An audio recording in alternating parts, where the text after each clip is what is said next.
I really just wanted to win the division,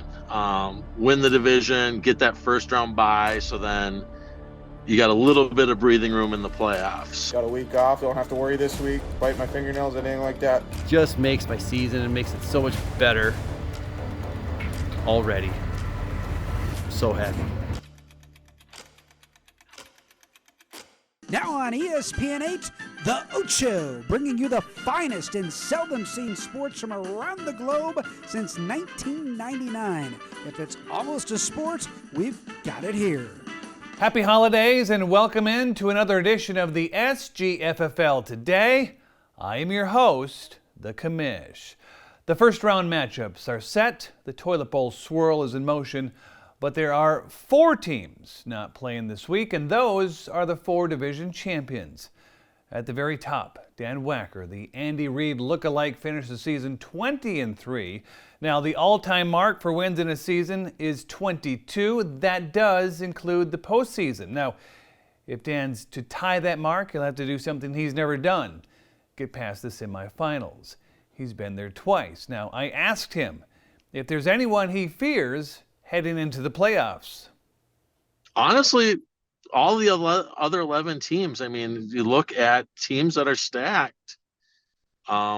Thumpers, DOD, I mean, Gabe with his team, I mean, with Jalen Hurts, I mean, any given week, he can almost outscore another team by himself. So, and they've got the Eagles have favorable matchups the 3 weeks of the playoffs. So, and honestly, if I was one of the other 11 teams, I'd be the same way, going after the top team. You want to be able to knock them out. I mean, then you can say, all right, I knocked out the best team in the league. Now let's see if I can knock out the second best team. Let's next round. Now, Dan, is this an all-in season? I mean, you traded draft picks during draft day. You traded during the regular season. Almost a dozen trades total this year. And you don't have any high draft picks going into 2024. Yep. Oh yeah. So no, and honestly, yeah, this is an all-in year, but it's it not to win it. But I mean, if you break out paying the $80 fee by winning the division, that covers 1 year. If I can make it to the Final Four, I mean, if you look on the bright side, at least I made some money over the 2-year span. So you can look at it that way. But yeah, no, it is an all-in where, yeah, I would like to win the championship, but if it falls short, okay, retool and start the process all over again.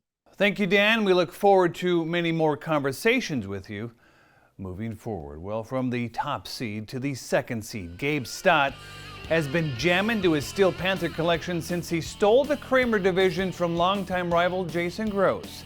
Gabe shares his holiday reflections as he muddied Jason's season and now heads into the bye week. About halfway through, I'm looking at the standings. I'm thinking, man, sitting here middle of the pack, and Jason's up there at the top of the list, and struggling with that. I was struggling with that spot. Like, I got to figure out a way to catch him, and just to ruin his day at some point. I just told my team to start one game at a time, get it going. We can catch him by the end, ruin a no-hitter, if you will. Jason always was one to give those up, so like, I can catch him. Just kept plugging away. And lo and behold, caught him by week 12, tied going into week 14, winning the division, win the division.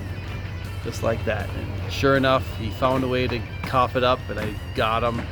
Just makes my season and makes it so much better already. So happy. And moving along the division champion road, we next hear from Austin Dickman, the number 3 seed and the only division champion this year to own a league title. He's been to the Big Dance twice, won it over yours truly just 2 years ago in 2021. Austin shares just how difficult winning a division is, since he's never won one since he's entered the league on his own back in 2017. Pretty cool winning a division championship. I don't know if I've done it since, I think 2016. Me and my dad might have, when we were the bad boys back then. That year we ended up losing to the Hurt Locker into the championship. My grandpa was actually still in the league, which was pretty cool back then. But yeah, early on, had a lot of trade offers, looking to get Kelsey. I actually had one trade offer, trying to get a couple of my first-round picks next year early, but hung on to everything, stayed afloat, had a couple nice draft picks in the 6th, 7th, 8th rounds, whatever. Got Nico Collins after that, and Jake Ferguson, a couple big pieces of my team. You know, I had a couple early picks too, but excited to have a bye. Look forward to the second game. Got a week off, don't have to worry this week, bite my fingernails, anything like that. We reached out to our 4th division winner, Chris Jetton, and he has yet to get back to us.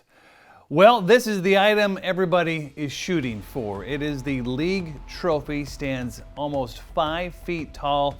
It has been located. It's in my brother Trevor's garage, where it's been for the last 3 years, so whoever wins it this year, you'll know where to find it. A couple house cleaning items to get along tonight. We had a couple league votes. One was, do you want yours truly out as commish? That got voted down, so I will be back for 2024 and beyond. We also had a poll on kicker points. Should they stay the same or should they be revamped a little bit? The league voted to keep it the way that it is. And one more league poll this year: should we allow free agent pickups throughout the playoffs, or should those rosters freeze as they currently do heading into the playoffs? The league voted and said that they would like free agents. We'll start to acquire them in the 2024 season. Well, this has been another episode of SGFFL Today. I am the commish. Have a great opening week. Get this, we've got a bunch of people going to be in Las Vegas. We'll have a report from Vegas next week. Until then, be safe and happy holidays.